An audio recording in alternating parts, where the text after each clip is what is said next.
បាទជម្រាបសួរពុកម៉ែបងប្អូនទាំងអស់បាទដែលនិយមគាំទ្រក្នុងបណ្ដាញសង្គម YouTube បាទថ្ងៃនេះផងដែរខ្ញុំបាទមានវីដេអូមួយទៀតហើយវីដេអូនេះបាទគឺជាវីដេអូស្ដីអំពីសកម្មភាពបាទក្នុងការផ្លាស់ប្ដូរនៅ compressor ថ្មីបាទទៅលើទូ class C ប្រភេទទ្វារ3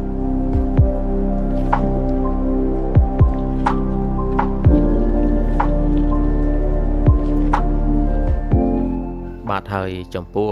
ទូទ្វេ3នេះបាទគឺភ្ញៀវគាត់ប្រើប្រាស់បាទគឺ class C ប្រហិតបាទហើយខ្ញុំបាទសូមជម្រាបផងដែរថាទូនេះមានបញ្ហាទៅលើ compressor ឡើងអំពែបាទគឺវាដើរតែមួយផ្លេតទេគឺវាផ្ដាច់ទៅវិញបានសេចក្តីថាទូនេះបាទត្រជាក់មិនដល់អង្សានោះទេបាទដូច្នេះបាទគាត់ក៏បានហៅខ្ញុំនេះបាទធ្វើការផ្លាស់ប្ដូរនៅ compressor ថ្មី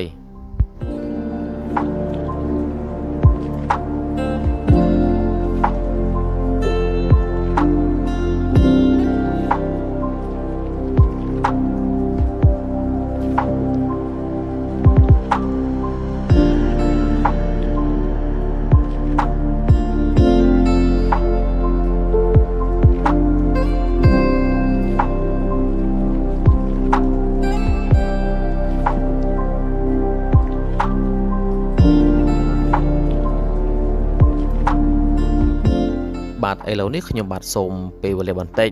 បាទដើម្បីខ្ញុំបន្ថែមបាទហៅថាតែបាទដើម្បីយើងការពារក្នុងការឆក់បាទពីព្រោះខ្ញុំបាទធ្លាប់ឆក់ម្ដងរួចទៅហើយបាទគឺយើងរៀបចំនៅប្រព័ន្ធការពារកុំឲ្យឆក់នោះសិន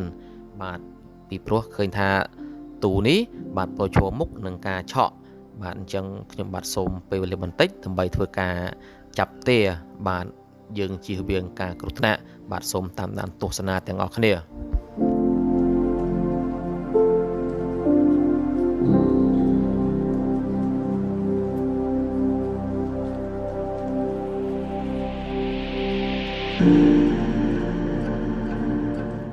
បាទហើយខ្ញុំបាទក៏សូមជម្រាបផងដែរថាបងជាជាងដូចគ្នាបាទបងគួរតែប្រុងប្រយ័ត្នបាទមិនថាទូទឹកកកប្រភេទ class C បាទឬទូទឹកកកប្រភេទទ្វារ2ឬទ្វារ1បាទសំខាន់ណាស់បាទក្នុងការពារខ្លួននេះបាទពីព្រោះខ្ញុំបាទធ្លាប់ឆក់ម្ដងមករួចមកហើយបាទគឺឆក់ខ្លាំងតែម្ដងបាទហើយបងទាំងអស់គ្នាបាទគួរតែពន្យល់ប្រាប់នៅម្ចាស់ផ្ទះបាទម្ចាស់ទូឲ្យគាត់រៀបចំនៅប្រព័ន្ធការពារបាទកុំឲ្យមានបញ្ហាគ្រោះថ្នាក់ដល់អាយុជីវិត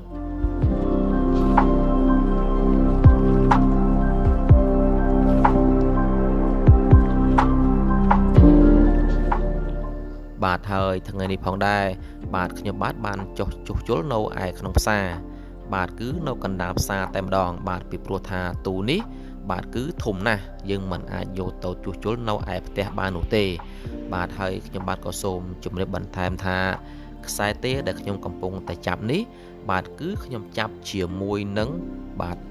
រោងផ្សារតែម្ដងបាទគឺដែកដំបូលផ្សារបាទគឺផ្សារអញ្ចឹងហេតុអីបានជាខ្ញុំយកខ្សែទេមកចាប់ជាមួយនឹងដែកនេះដោយសារតែសសរនៃរោងផ្សារនេះបាទគឺចូលទៅក្នុងដីបាទគឺចូលទៅក្នុងដីបាទហើយវាអាចកាត់បន្ថយបាទភាពឆក់បាន 100% តែម្ដងបាទហើយបើសិនជាបងប្អូនពុំមានរោងដែកដោយកន្លែងដែលខ្ញុំធ្វើនោះទេបាទគឺបងប្អូនគួរតែព្យាយាមបាទទិញនៅដែកទេបាទយកមកវៃនោះគឺជាការល្អ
បា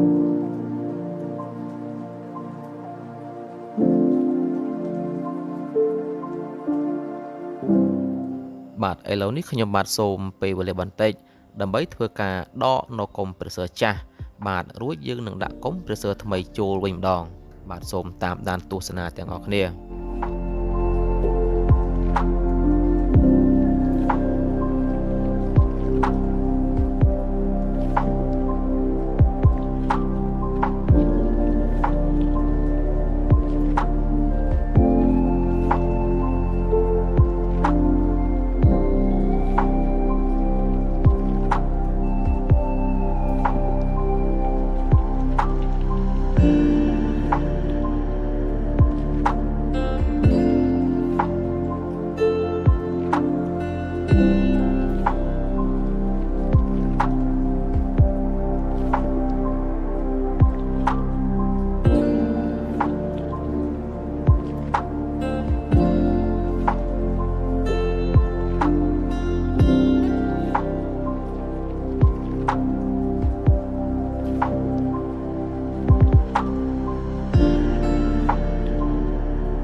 បាទឥឡូវនេះឃើញថា